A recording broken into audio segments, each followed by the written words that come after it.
Smoke signals from around the campfire. In Britain, the key thing is housing. I mean, how many people in this audience pay rent? How many people spend more than 30% of their income on rent? More than 40%? Anyone more than 50% perhaps? A couple? This is extraordinary. Basically, you are giving this money to someone who doesn't have to work at all. You are giving 30% or 40%, or in a couple of cases, 50% of all your working time to someone who can spend their entire life on a beach because you are subsidising. You are paying for them not to work. This is a grotesque situation which we have normalised. It's like, one of those many things that it becomes the water in which we swim. We don't see it, even though it is a grotesque injustice.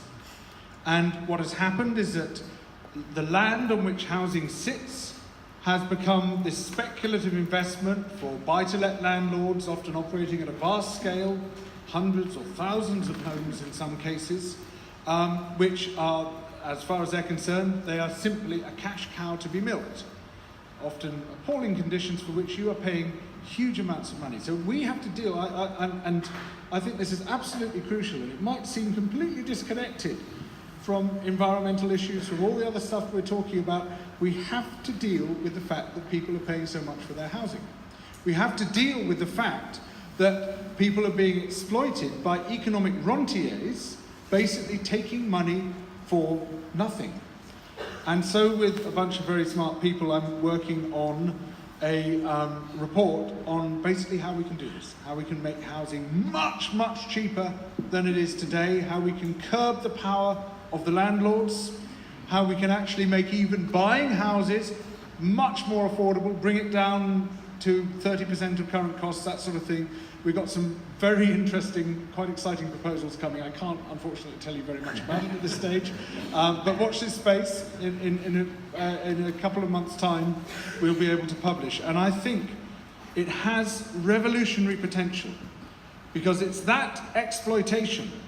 You could be earning the same amount of money in 50% of the time if you weren't giving 50% of it to a landlord, and having a life to fill with all these other wonderful things. Not just campaigning, it's crucially important, but so are all the other important things.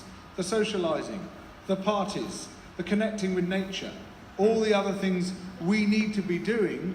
We are deprived of this time.